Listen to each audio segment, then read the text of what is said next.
Bẹ́láì ọlọ́lá Akoko TV.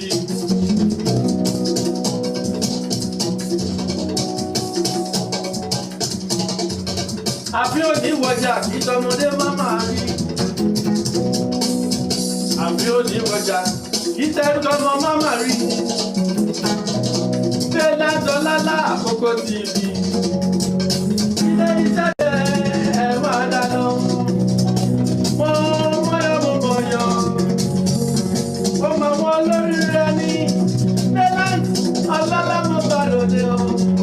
Akoko TV tó gbayì tó fẹ́ yẹ ilé iṣẹ́ tó ń ga jù ilé iṣẹ́ tó tóbi nípa ní bẹ́lá ọlọ́lá Akoko TV ilé iṣẹ́ tó mọ̀ yé mi adé rẹ̀ ilé náírà lẹ́yìn ẹ máa dá lọ.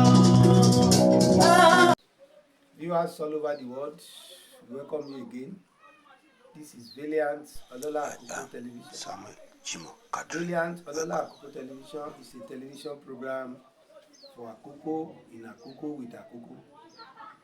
Our main objective is promotion of Akoko, Akoko's culture, personalities, and our way of life. So today, as usual, we are with another very important personnel. Our guest today is, by the grace of God, an educationist, an historian of note, author of books, and an educator. So join me this hour to specially welcome our guests. But before that, I want to encourage us, as many of you that have not subscribed to this YouTube channel, I want to say the need for it, because the television is for you, it's for me, it's for everybody, particularly those of Akoko's origin. Maybe you are a wife, you work in Akoko, you had once upon a time had contact with Akoko people. Akoko people, as we have said, is a subnational of the southwest Nigeria. So more about Akoko is what we are going to be discussing. So join me this hour to welcome our guests, as I have earlier introduced. Our guests, sir, I want to welcome you, sir. Thank you very much. I'm very happy to have you on this program today. I'm also happy. We hope our viewers are going to learn and learn a lot from the wealth of your wisdom that you are going to be sharing with us on this platform. Can you please tell our viewers your name, sir? My name is Komolafe Akinwumi. Thank you very much. You're the native. I'm a native of Arigidi, Akoko. That is good. Arigidi is one of the major Akoko's town. Which part of Arigidi are you, sir? Okay. We have different quarters. I'm from Osi quarters, Arigidi, Akoko. Though we are in a bag now. Okay. So since a quarter in Arigidi. Okay. Thank you very much, sir. Please tell us a little about your background. Of course. Okay. I study history. Let's start from primary education. Well, Let's just take it gradually that from there. Thank you, sir. so I went to CSC Primary School, Ondo, Akoko. It's in Oyo State. Yes. So after that, I went to Methodist High School, Owo. I finished at Akoko Anglican Grammar School, IEP Akoko. So after that, I gained admission to university, Ekiti State University, at Ekiti. Had my first degree in history, bachelor class. Later, I proceeded my education. I studied at Adekunle Ajashi University, history and international relations at master's level. Thank you very much. That's your educational background. Can we have a little peep into your childhood? Of course. my childhood period was normal. You know, I was easygoing. I respected my parents, elderly around me, and and the institution I went, I didn't give my tutor's problem. So I had a very good childhood period. Upbringing. Thank you. Yeah. Let's know little about your parents. Your parents. Of course. Who are they? My parents. Yeah. My father died some many years ago, around 1989, when I was a part one student. He was an agricultural officer. And he retired. He died 2 years after. And my mother was a teacher, primary school teacher. She became an head mistress in school before she retired. She's still alive. Oh, please tell us the name, because some of our viewers might possibly know mommy and daddy. Say, oh, truly, this is yes. My father name was Komolafe, surname Akinwumi Amos. My mother's name Komolafe Abigail Olufunke. I suspect 2 of them are from Arigidi. Yeah, Arigidi. That's interesting. That's interesting. Ndiji. Thank you very much. Like in your primary school and secondary school, possibly you can still remember some of your mates in the secondary school. Okay. It's appear while introducing your educational background, you told us about Ondo in Ibadan. Yes. Yeah. Can you tell us a little bit about that? Starting your primary, why not within Arigidi? Why? No, my father, it was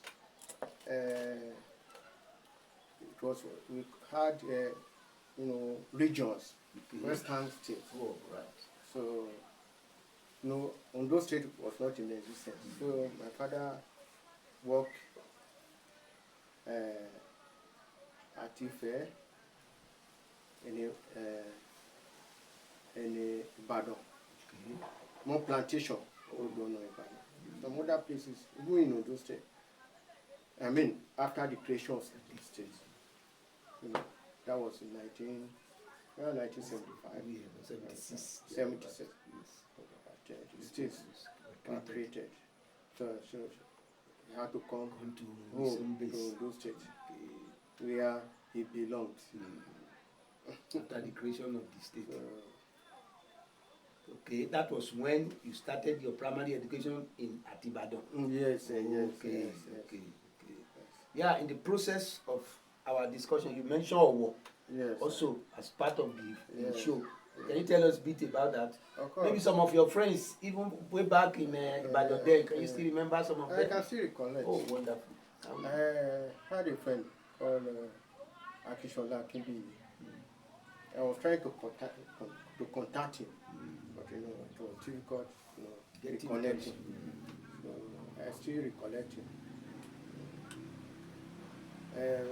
Owo. Yes, let's share a little about our experience. I have friends. Most of them are successful. I mean, these days. So in their career, at the pinnacle of their career. Yeah, that's interesting. So I have industrialists, estate managers, teachers, doctors. I wish you mentioned some of them. Maybe some of their people watching can say, this is Mr. Komolafe. I have a friend. He does come here from time to time. An industrialist, a producer of wine, Trump wine. And wine is known in many parts of the country. I mean Nigeria. So, of course, I would say it's a successful wine producer. By name? Mr. Ajayi Kaode Augustine. He's from which state? Is he from which state? From Ekiti State. Oh, from Ekiti State. And his company is based in Kaduna. wow, northern part. That's interesting. But he has a wide range distribution network. Okay. So The products. the wine come here, sold here, Lagos, Ijebu-Ode, Kano, Kaduna, some other big cities. It's interesting. It's interesting. That is Owo. Okay. Thereafter, after completing your studies at Owo, you proceeded to Ondo State University in Ekiti. Yes. You said you studied history. History, yeah. Why history? Of course. I studied history because when I was a small boy, I used to like stories. You know, I believe even when I left secondary school, I realized the most liberal course a person can study is history. Most liberal. You become a kind of generalist. You are exposed to many things. Vicissitude of up and downs, of nations, of people, etc. Thank you very much. Now let's look at after. Let's share with us your experience in universities in those days. It was tedious. Accommodation problem, transportation problem. I had to struggle with these things. But I enjoy good health facilities. The health center of Ekiti State University then was well run. So it was headed by a white woman. I can't say this is a big for us. The husband was the vice chancellor of the university. So it was well run. I used to have malaria, go there, all sorts of complaints. Can you give us some of your classmates, their names? Okay. Some of them. Possibly they are still much around now. Yeah. Or Yeah. Many of them, like Mr. Benga Alabi, a retired educationist. Mr. Ajide Ogunleye, educationist, cum trader.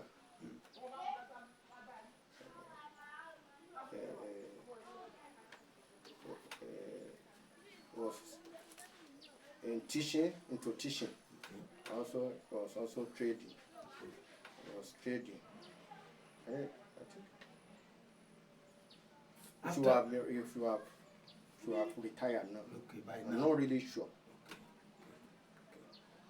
That is some other friends of yours that we can still mention. Maybe some Yeah. too. A good friend of mine, Professor Mori Mondi, also an historian. He guided me when I was studying for my master's degree. We were mates at Ekiti State University.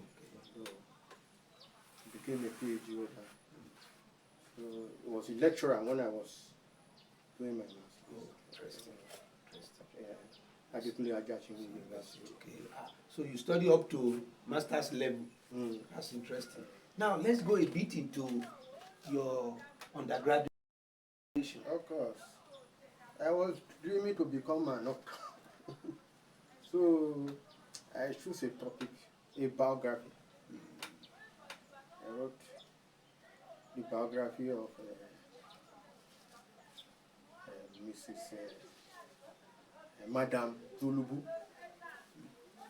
a politician. Is he in Akoko here? Okay. Now deceased, Okay. a native of Ondo. I wrote on her. I wrote her biography. So she's from Ondo. Yeah. Was she married to Akoko man? Yeah. Okay. Popular. If you have known her. Yes, I've heard about of her. Madam Yes. Yes. So what prompted you writing about her biography? I told you that that I was interested in becoming a writer. Maybe it will pay way to become a creative writer. So I believe that writing a biography would be an avenue for that. So that's why I wrote. For some time I used to be a blogger. I wrote a lot of blogs. AkokoWordPress.com. I used to be a blogger.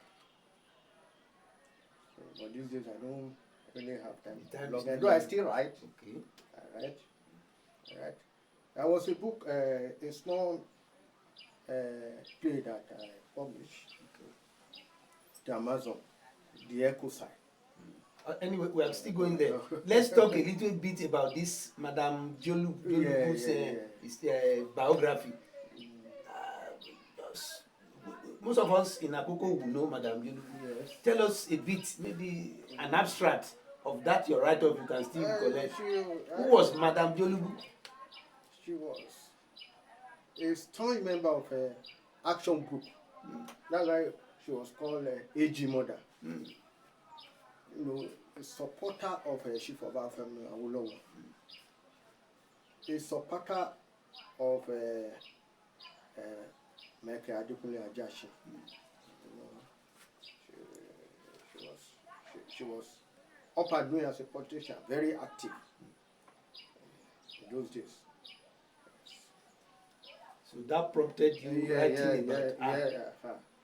Then she was still alive. Yes. Definitely you might have personal interaction with her. I interviewed her. I went to her place a lot of times, interviewing her. I did. Because she was a top-notch politician involved in state affairs. Thank you. Let's move on because of our time. And now, completing your second your educational at university at Ekiti, proceeded to service. Yeah, you able to serve? Yeah, I served. Tell us a little about your NYC experience. Which fantastic. state? I served in Enugu State. What year is that? That was 1994 to 95. So I was posted to Army Day Secondary School, Abakaliki. Present Ebonyi State. Yeah.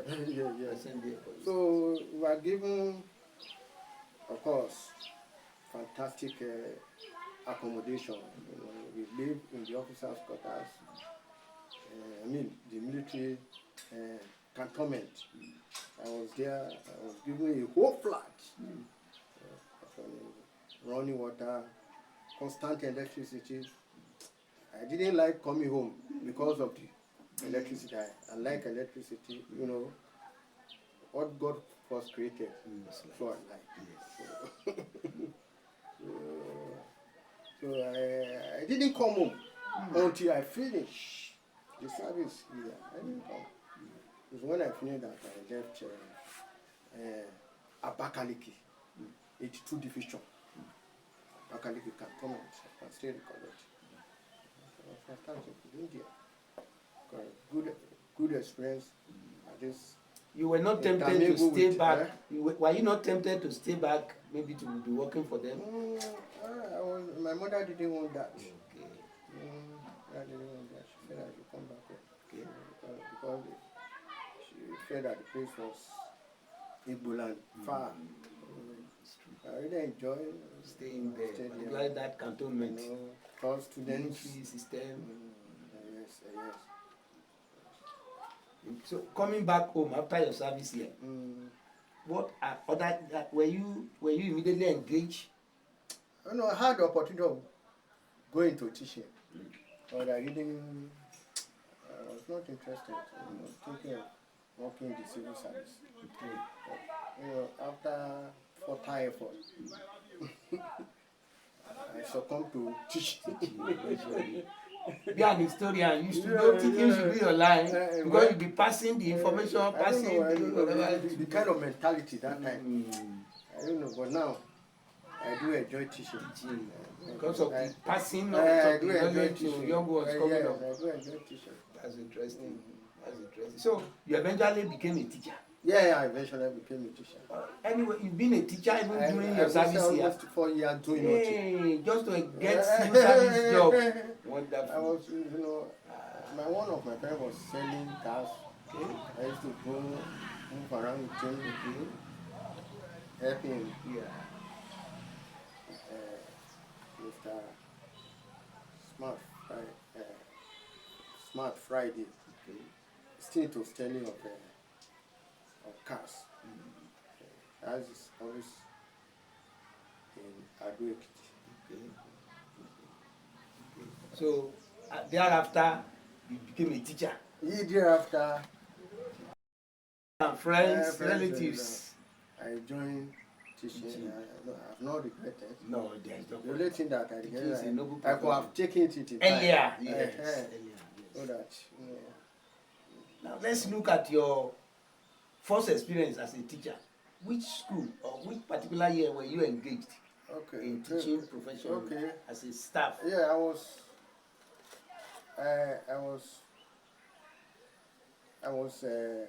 posted to Ikun at Akoko. So I didn't say I didn't like that place. Akoko? Akoko, I left. Now changed to ID Okota High School. Where I began teaching. So, what were the subjects allocated to you? Of course, history.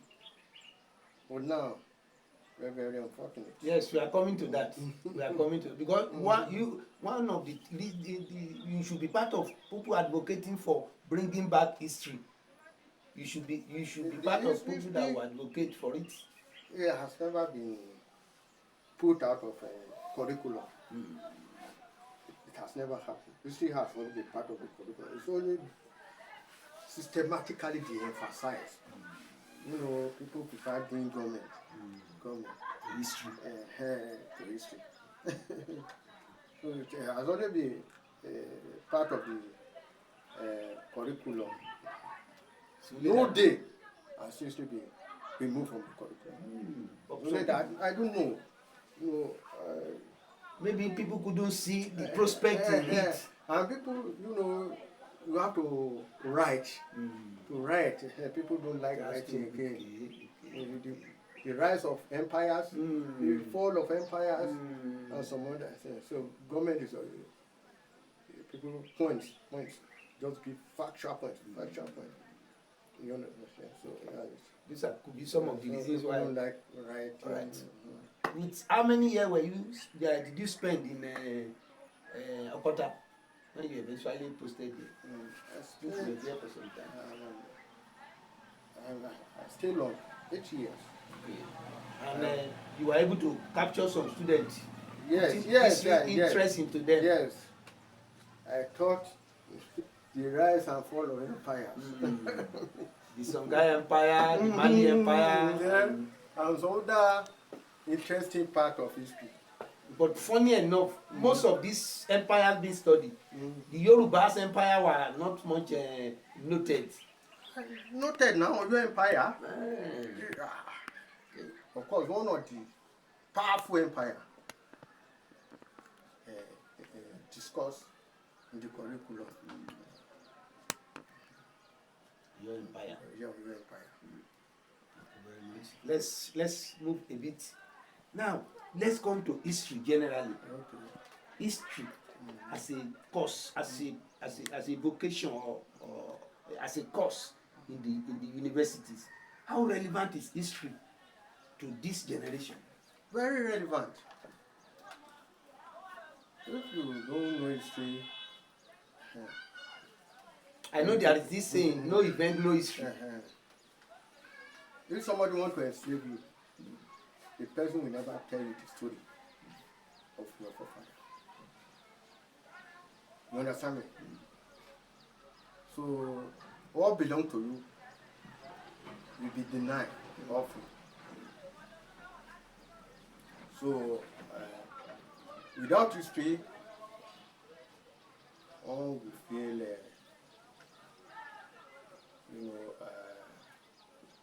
inferior. You don't know you have a good past or heroic past. So, history is very, very important. So, it allows you to be in a proper area or place you're supposed to be. So history is more or less like a light. Yes, It shines in darkness. Yeah, it reflects it reflects your life. Yeah. The past, present, and possibly the future. Yes. Now let's see, how does history look into the future? The past mistakes. Maybe why the economy of Russia collapsed, the economy of this place collapsed or something like that. You will learn from it, know you don't want the mistake To so repeat, that the mistake to repeat not be itself. repeated. So you learn from the past mistakes. So the political mistake, the economic, the socio-economic mistake, you learn from them. And you project into the future. And you have go through stable, a proper path. People learn from what happened in the past. So, of course, that cannot be overemphasized that people learn from, gain from learning about the past. Okay. You are an author. Yes. And to your credit, how many books have you been able to author? Okay. Either published or not yet published. Yes. I published a play, The Echo Side, by Akinwumi. I know. Who were the publisher? Amazon. So, of course, it has ever been ranked. Though it has go down the ladder of the Ranking. but still there. It's been sold in USA, Brazil. So, Can you tell us a little bit about the background of the write-up, the Amazon? okay. Or the echo of what do you call it? The Echo Side. The echo site. I'm a lover of ecosystem. Destroying the forest, I don't like it. So people destroying some crops that are valuable to human health and some other things that protect the environment. So I wrote about implication of destroying our ecosystem. That's what I wrote about. Ecosystem, Is it an African perspective or is it general perspective? General perspective. So of course, the play is a kind of experimental book, experimental, a fable, animal, human being, trees, are all characters. The write-up. The write-up. So that Maybe to help in ranking it again, maybe you have to do some fresh adjustment. New edition should come up. I'm hoping to finish my career teaching Before going to that. No, the prayer of a teaching career is there. So that's it. It's all right. I'm also a textbook writer. Okay. On history. My humble self. I was lucky to be part of a team that wrote history book for advanced books. The team leader is Professor Victor Edo.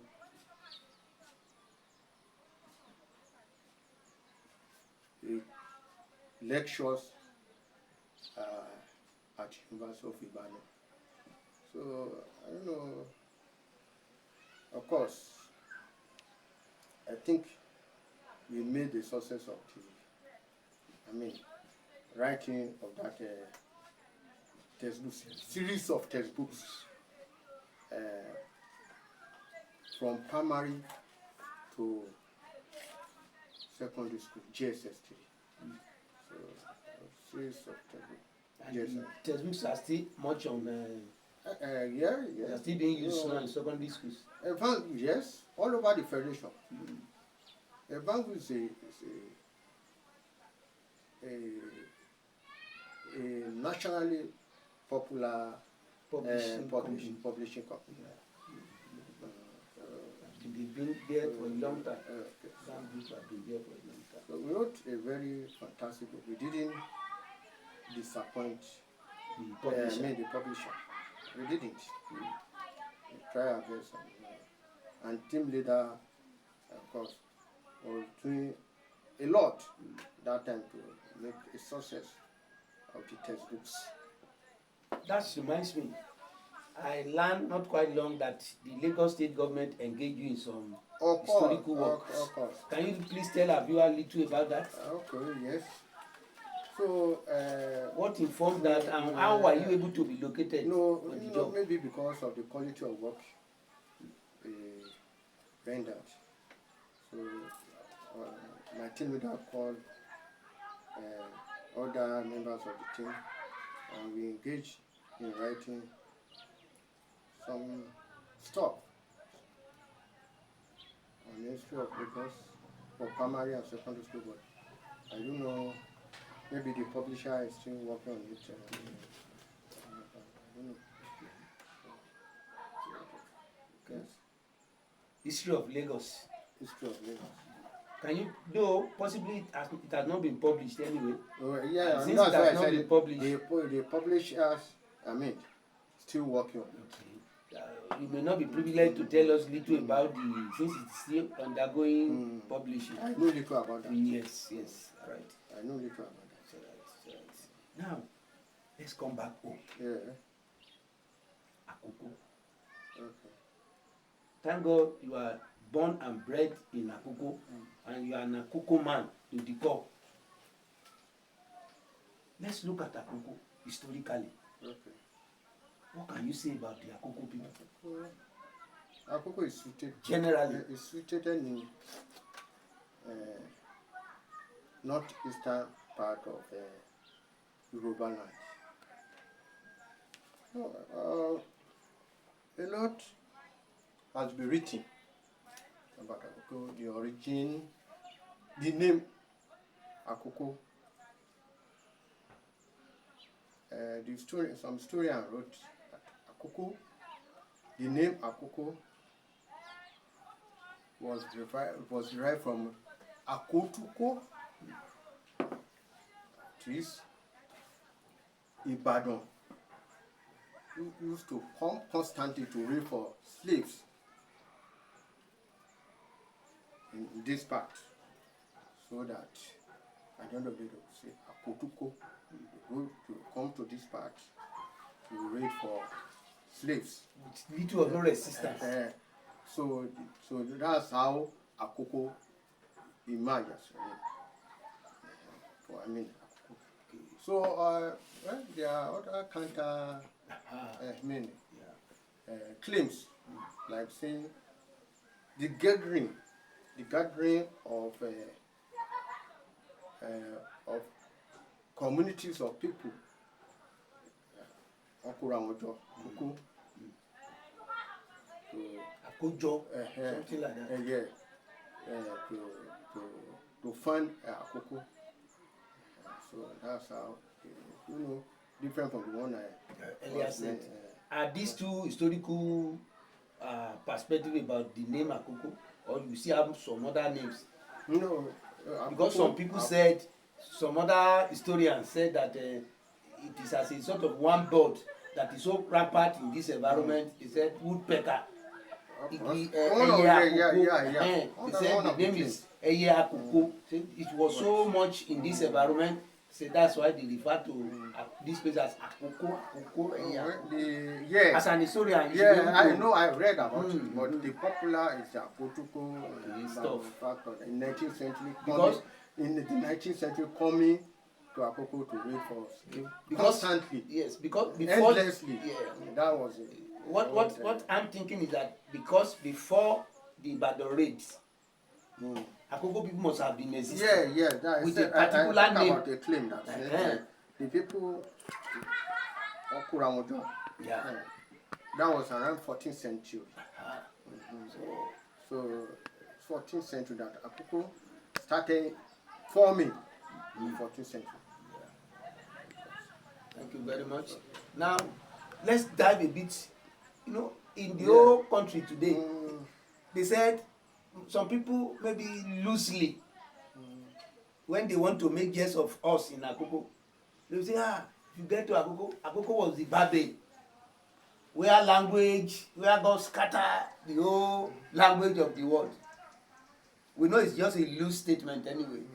But the fact remains that in Akoko, we have about 45 towns and villages.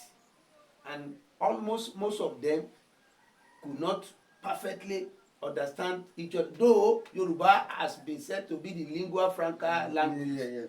But I want, as an historian, can you dive a bit into it?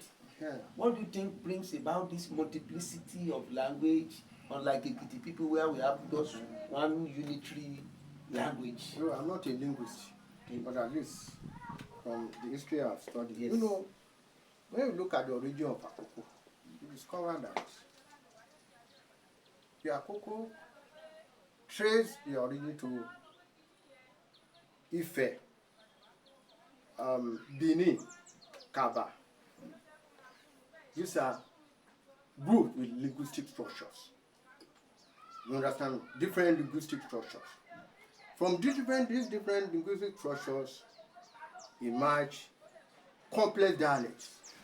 You understand me? Complex dialects with Yoruba leaning.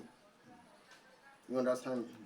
So, this group, when they came together, they migrated from their places to find Akoko, these languages, around linguistic issue, came together and they are evolved dialects, complex dialects. So, there will be compromise and something like that. So, you study even Arigidi has Yoruba leaning, because I met some linguists who said only that people don't really understand it. Arigidi has, despite that it's unintelligible to some Yoruba, it still has Yoruba leaning. So that's it. So looking at the historical facts of these different sources, are you adducing to the fact that the reason why we have multiplicity of dialects and languages in Akoko was as a sort of sources?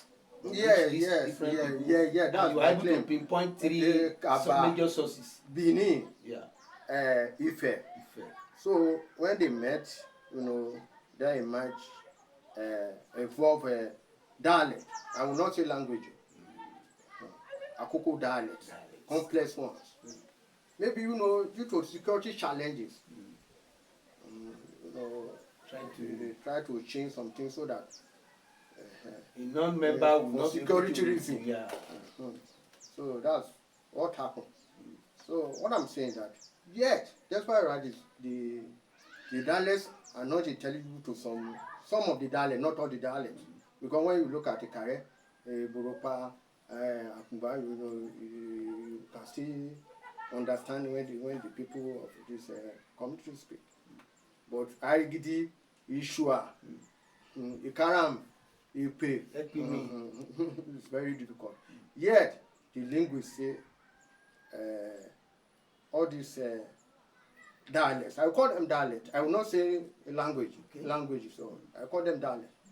Because they are not structured. We have Yoruba leanings. That's it. Thank you very much. Before we round up, listeners, I want to encourage us again that this program will be a continuous program because we'll be looking at Akoko from different perspectives.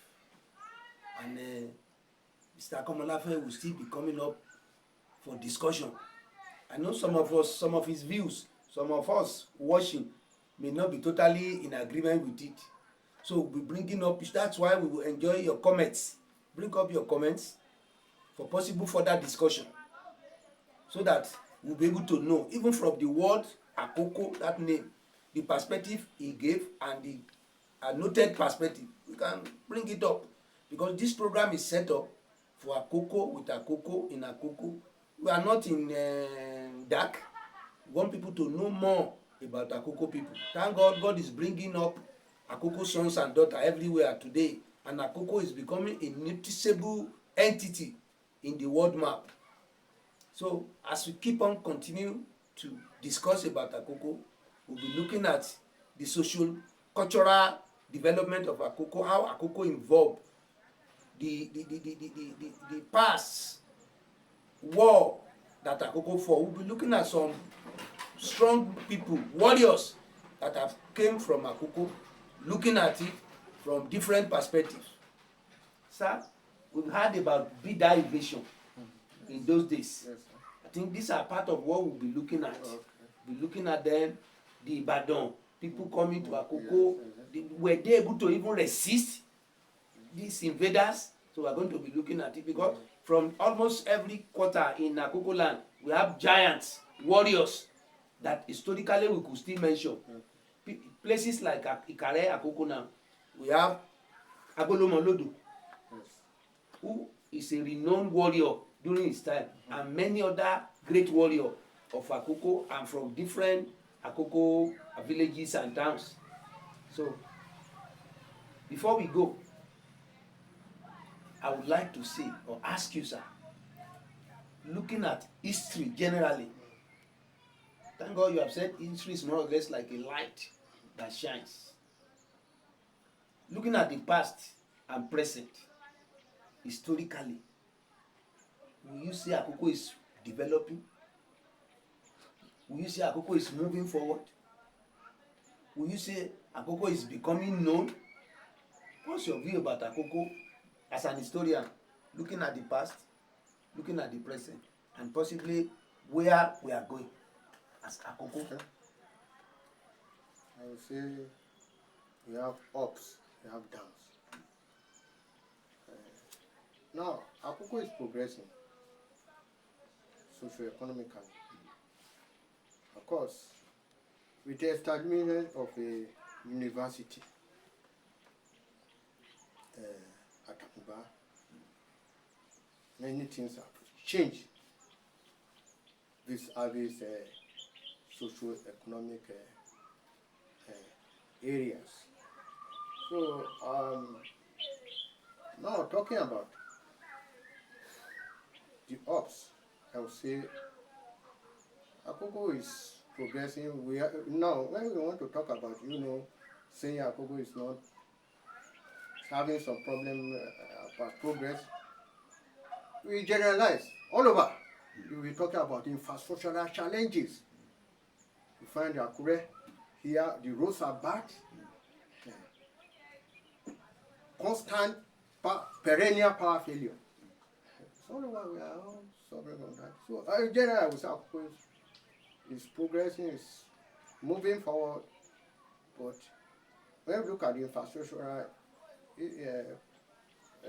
issue, we discover that we are all, the people generally, maybe this part in Nigeria, we are facing problems, road, electricity, insecurity. You know, there are some places in Akoko now. When some years ago,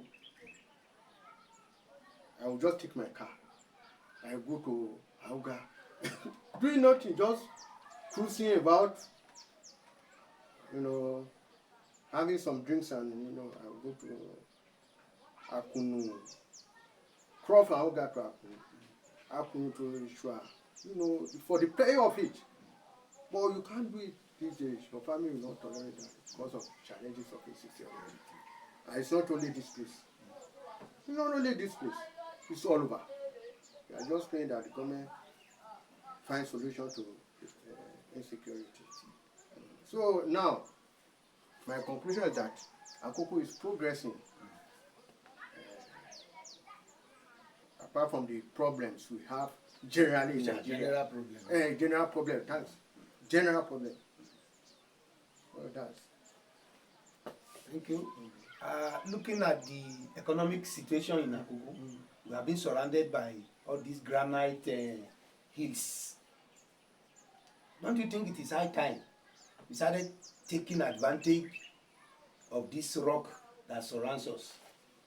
What's your advice to some of our people? All these rocks, granite rocks that are surrounding us, don't you think they are a source of strong income to Akoko people? We Akoko people need to write to the government, to the Ondo state government, and you know, explain how important this granite in terms of boosting of our economy. All we can derive from the granite.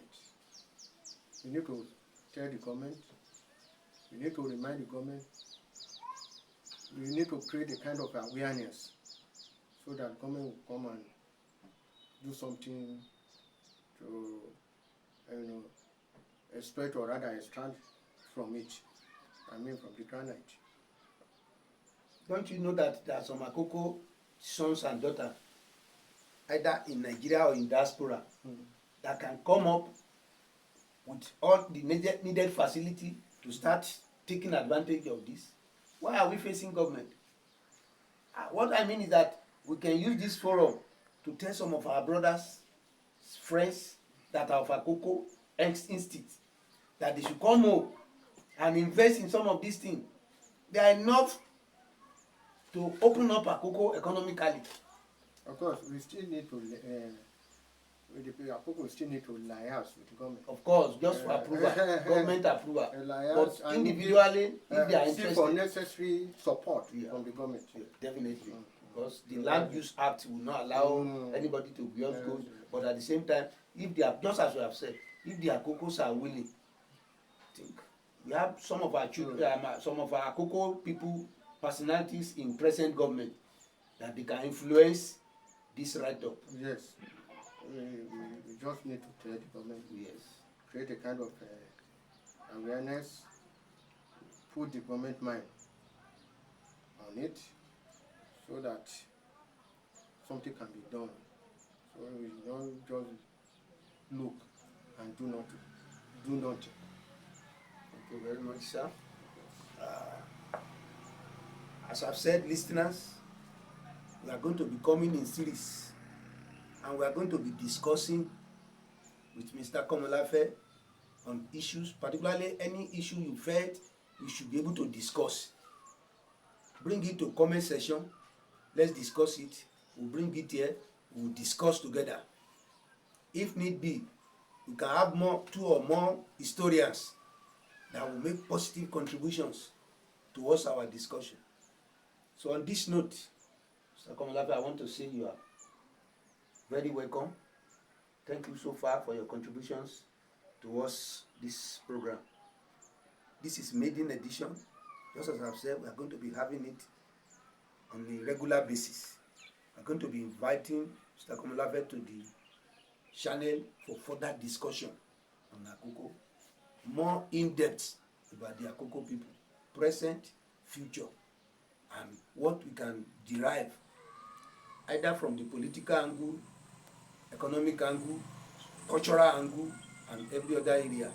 Once again, this is Valiant Olola Akoko television program online that have been set up to propagate and bring important personalities up for further discussion. Want to know you, want to know more about you, want to know more about Akoko, want to know more about prospects in Akoko. We have many other mineral resources that are bound in Akoko land. So join me next week as we bring yet another topic for discussion. Once again, Mr. Komolafe, you are welcome. Thanks very much, sir. God bless you, sir. We hope when next we ask you to come up, you are going to be more than willing Yes. to come up. Okay. Thank you very much. Okay. Listeners, see you next week.